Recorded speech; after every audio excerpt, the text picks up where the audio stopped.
Welcome to my channel. मैं हूं आपकी होस्ट रश्मि। मैं हमेशा आप लोगों को कहती हूं कि वेस्ट मैनेजमेंट करना है और मिनिमम रिसोर्सेज में मैक्सिमम उसका बेनिफिट लेना है। तो मैं आज आप लोगों को दिखाऊंगी कि कैसे मैंने अपने सारे सीजनल प्लांट्स का क्या किया और मैं कैसे अपने गार्डन में उसका रीयूज़ करने जा रही हूं। तो आइए चलते हैं हमारी वीडियो में। मैं अब जैसे ही सीज़न ख़त्म हो रहा है विंटर का, तो मैं जितने भी सीजनल प्लांट थे उन सबको हटा दी हूँ और हटा के मैं गर्मियों के लिए उनका कैसे इस्तेमाल कर रही हूँ वो मैं आप लोगों को बता रही हूँ। ये देखें, यहाँ पे ये जैसे मेरीगोल्ड का प्लांट है, अब इसकी लाइफ ख़त्म हो गई है, छोटे छोटे फ्लावर आने लगे हैं, तो अब इसका कोई मतलब नहीं है रखने का। तो हम क्या करेंगे, मैं क्या करती हूँ, जैसे इस तरह के सॉफ्ट वाले जो प्लांट होते हैं उनको निकाल लें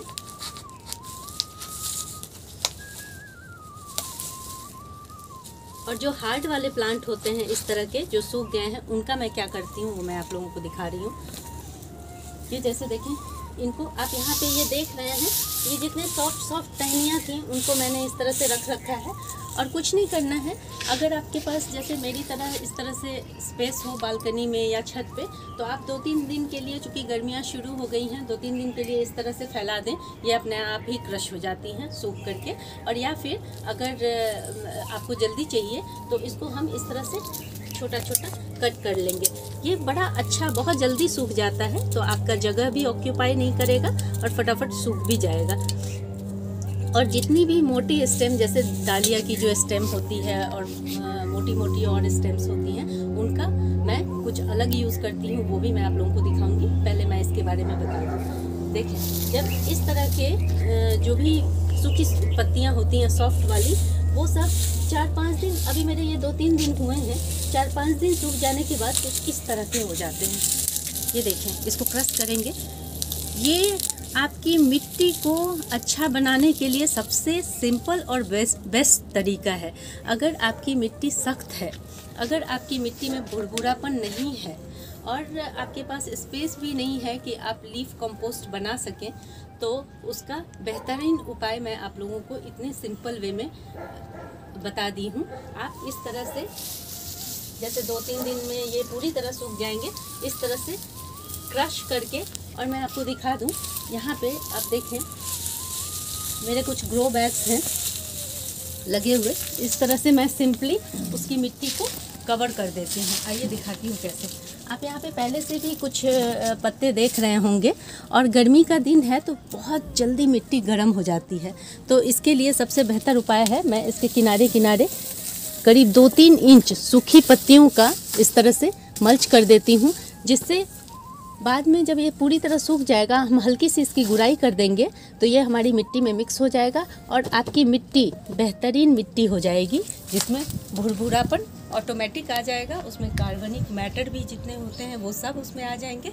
और नेक्स्ट सीजन में आपको बिना किसी खाद के आप डायरेक्ट उस मिट्टी में कुछ भी शो कर सकते हैं। जैसे मैं पुदीना लगा सकती हूँ, इसमें धनिया लगा सकती हूँ अगले सीजन में। तो इस तरह से ये हमारी मिट्टी बहुत अच्छी बन जाती है। ये बहुत सिंपल तरीका है। अब इसको एक और उपाय है, अगर आप लोगों के पास जगह नहीं है तो इसको आप एक कॉटन के कपड़े में, अपने जो भी आपने सीजनल प्लांट के, आपके पास बेशक 2-4 ही गमले क्यों ना हो, लेकिन आपने उसे निकाले हैं तो हमें उसका रीयूज़ करना है।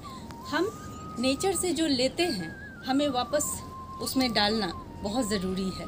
तो इस तरह से हम एक कपड़ा या कोई चादर कॉटन की लेके उसमें इसको डाल के और बांध करके किसी कोने में आप रख दें और वो पड़ी रहेगी। और चूँकि उसमें हवा लगती रहेगी, जैसे आप किसी पॉलीथीन में अगर रखेंगे तो वो अंदर से मॉइस्चर होगा तो दिक्कत हो जाएगी, उसमें एयर का प्रॉब्लम हो जाएगा। लेकिन जब हम कॉटन के कपड़े में इसको बांधते हैं तो हवा लगती रहेगी, आपको पता भी नहीं चलेगा और आपका वो लीफ तैयार हो जाएगा स्प्रेड करने के लिए आपके गार्डन में। तो ये बहुत ही सरल उपाय है। और अब मैं आपको दिखाती हूँ कि जो मोटी मोटी डंडियाँ थीं और भी जो जिसके स्टेम बहुत कड़े होते हैं, तो उनका मैंने क्या किया है तो मैं आपको दिखा सकती हूँ। वो भी है, इससे भी मोटी मोटी स्टेम है। मैंने इन सब को क्या किया है, इन सब टहनियों को तो हम मल्च में यूज़ नहीं कर सकते हैं और मिट्टी में भी नहीं मिला सकते हैं, क्योंकि इनको डिकम्पोज होने में टाइम लगता है। तो इसको मैं क्या कर रही हूँ, इस तरह के, देखिए मेरे ग्रो बैग हैं ये, या आपके पास कोई और कंटेनर हो तो उसमें इस तरह से आप इसके छोटे छोटे टुकड़े यूँ हाथ से ही, ज़्यादा मेहनत नहीं करना है, इस तरह से टुकड़े कर करके आप बड़े टुकड़े भी डाल सकते हैं। इस तरह से इसमें डालते जाएं। मेरा देखें ये 1/4 भर चुका है और जब ये थोड़ा यहाँ तक भर जाएगा फिर मैं इस पर मिट्टी की एक परत चढ़ा दूँगी और उसमें छोटे जड़ वाले मैं प्लांट लगा दूँगी। छोटे रूट वाले प्लांट से क्या होगा कि हम जब भी उसमें पानी देंगे तो नीचे ये खाद बनती रहेगी। मैं इसमें आप लोगों को परमानेंट प्लांट लगाने की सलाह नहीं दूंगी। बहुत लोगों को मैंने देखा है कि इस तरह से जब कंपोस्टिंग करते हैं तो कोई भी प्लांट लगा देते हैं। आप ऐसा ना करें, क्योंकि जब भी कंपोस्टिंग होती है तो नीचे का जो टेम्परेचर होता है वो बहुत ज़्यादा बढ़ जाता है और गर्मियाँ आ रही हैं तो ऐसे सिचुएशन में क्या होगा, नीचे जो रूट डेप्थ में जाएंगी वो फिर गलने लगेंगी, सड़ने लगेंगी। तो इससे बचने के लिए हम इसमें छोटे रूट वाला प्लांट लगाएंगे। जैसे आप धनिया लगा सकते हैं, पुदीना लगा सकते हैं, 10 o'clock लगा सकते हैं, पोर्टुलाका लगा सकते हैं। जो भी छोटे जड़ वाले प्लांट हैं उसको लगा दें और आपका ये खाद तैयार होता रहेगा। ये बहुत ही सरल उपाय है अपने कंपोस्ट को तैयार करने का।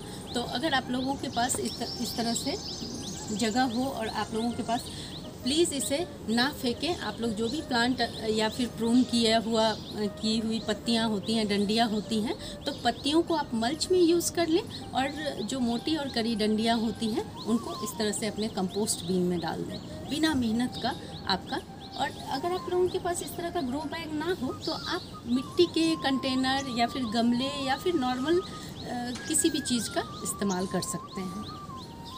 मैं आप लोगों से कहना चाहती हूँ कि हम बहुत कम बजट में ऑर्गेनिक गार्डनिंग कर सकते हैं और उसका एक जीता जागता उदाहरण मैं आप लोगों को दिखा रही हूँ। बहुत लोग ऑर्गेनिक यूज़ करने से डरते हैं, लेकिन बिल्कुल ना डरें, क्योंकि आपको क्विक रिज़ल्ट नहीं मिलेगा, लेकिन जो रिज़ल्ट बाद में आपको मिलने लगेगा वो बिल्कुल भी उसमें किसी तरह का आपको हार्ड वर्क नहीं करना पड़ेगा।